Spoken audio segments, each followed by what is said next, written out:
And we're going to talk about the timing of this storm. When to expect some of the strongest winds. What kind of storm surge that can mean. Alright YouTube, so as you can see, Hurricane Matthew is upon us. It is October 7th, 2016. I'm in South Carolina, and I've got a Generac GP5500 watt generator. I'm going to walk y'all through the assembly real quick. As you can see, I've already torn into the box. You got a handle here, comes with some wheels.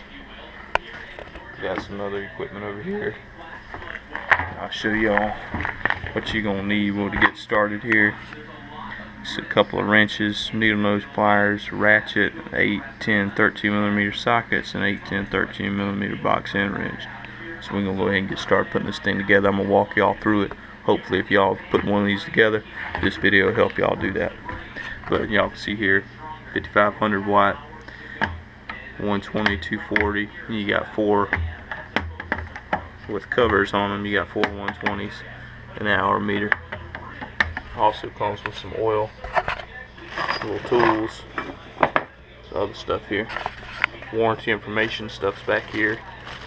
Some other information, but we're gonna be focused with this right here right now. So let's go ahead and put this thing together.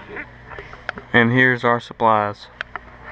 And this is the diagram we'll be using to assemble the parts on the generator, such as the wheels, the little rubber stops down here for the base, and the handle. So our first step is to refer to figure 1, which is right here. And we're going to slide the axle pin through the wheel, the 1/2 inch flat washer, and the wheel bracket onto the frame. So we're going to take our pin here, slide it through this way, so it comes out the back. We're going to take a 1/2 inch flat washer right here. I'm going to go ahead and put it on this pin, and we'll slide it through this bracket here on the frame. And once we get that in, we'll take the cotter pin, put through this hole, and bend the tabs out so that it stays in place. Alright, so the wheel is on. If y'all look in here, you can see you got your cotter pin. You just push through, and that's what you need your needle nose pliers for, is because you're going to take this and you're going to bend the tabs outward. Just bend our tab like that. Now we'll do the same thing on this side down here.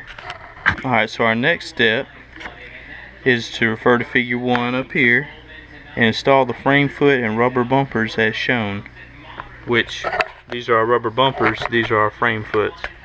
So we're going to slide the rubber bumper studs through the frame foot, then install the locking flange nuts. So you take your frame foot, I have one of these, little 6 millimeter bolt is down in here, you can see that.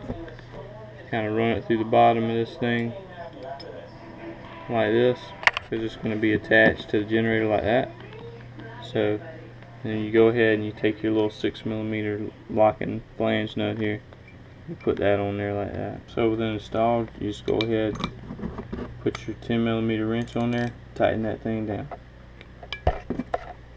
just like that. Alright, so we got our 2 foots assembled. Now we're going to go ahead and finish the rest. Next, we're going to slide the hex head bolts through the holes in the frame rail. Alright, so it looks like this here. Bolt through the top, you nut through the bottom, piece on there like that. That's how it goes. Go ahead and tighten them down. And I know it only said a 8, 10, and a 13 socket and wrench. Y'all can see here that head's turning. That's actually a 12 millimeter. So I'll go ahead and show you all that here. But this is a 12 right here, so y'all can see that.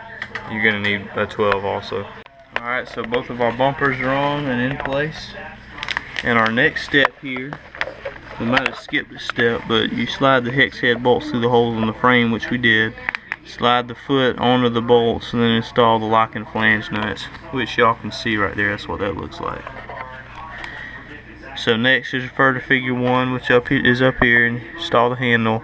Slide the long bolts through the handle, bracket, and handle, then install the hex nuts. Bolts, nuts. Here's your handle. And that's the generator put together so far. The next thing to do would be take this oil here.